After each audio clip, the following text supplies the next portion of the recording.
Hi, my name is Dr. Wayne Dyer, and I'm here to talk to you a little bit about a brand new book of mine called Change Your Thoughts, Change Your Life. And the subtitle is Living the Wisdom of the Tao, which is really the Tao Te Ching. And the Tao Te Ching is a book that was written 25 centuries ago, 2,500 years ago. It's one of the longest enduring spiritual texts that has ever been published or put out there in the world. And I don't think that's something that endures that long. Does it by accident. It is been called the wisest book ever written. It's a book about how to live our lives in a place where we can find peace and joy and finding God in ourself and our source in nature rather than in rules and laws and what society dictates. So I became entranced with the idea of the Tao Te Ching. It kept coming to me in many different ways, and one of my beliefs is that when you keep having energy showing up and when you keep hearing over and over again the Tao Te Ching here, the Tao there, that there's a reason for that. So I began to immerse myself in it, and I told my publishers here at Hay House that I wanted to take this great text, which is so difficult and obtuse and sort of paradoxical for so many people in the Western world, and to live it for an entire year.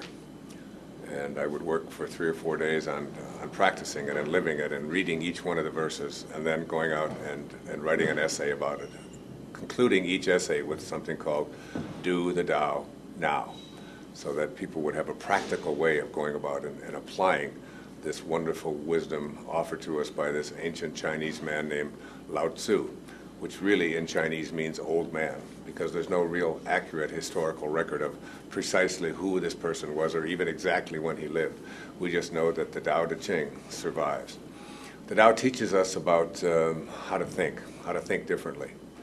First of all, it teaches us how to think in a way that is in harmony with nature, with God, with spirit, that you can find great wisdom in just how important something like water is, or how important it is to observe the way that creation takes place. You can learn a lot, he said, from just a simple spider, and noticing that a spider builds a web from a pattern that comes from within itself. And in the process of doing so, it allows whatever it is that comes to it to land there, and it isn't concerned with what doesn't come its way. The Tao says that we don't need to be in competition. We don't need to be anxious. We don't need to be fearful. We don't need to live lives of hatred, of revenge. He lived at a time of the warring states and was trying to teach people how to find peace when all around you are consumed with killing each other and hurting each other and hating each other. And so he asked us to look deep within ourselves and to find our own nature. And that's the second thing he said, is that everything has a nature, including you, and that you should abandon the idea that you are disconnected from that nature, from that divine place from which you came. So what it does, what the Tao has done, what I have tried to do in Change Your Thoughts, Change Your Life, is to teach people that no matter how you look at it, when you change the way you look at things, the things you look at begin to change. And that was going to be the original title for this book. When you change the way you look at things, the things you look at change. It was just a little too long. So I came down to change your thoughts, change your life. Instead of thinking rigid thoughts, instead of thinking hard thoughts, think soft thoughts. And look for something like water and how water behaves. Why is the ocean, he said, the most powerful force in the universe? It's the most powerful force because it stays low, because it is humble and it allows everything to come to it.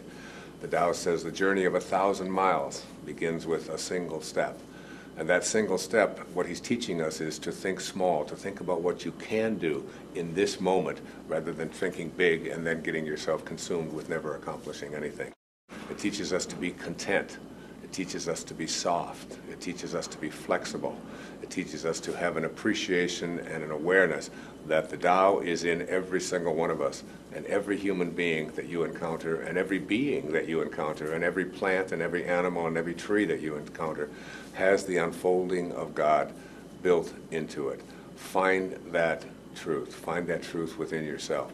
Look to your own nature. Discover that, and you'll have the greatest sense of peace you'll ever have. And I spent one entire year working on this book, living it, practicing it, and I've never been more peaceful, more joyful, and more a sense of aliveness of why I'm here and what I'm doing here.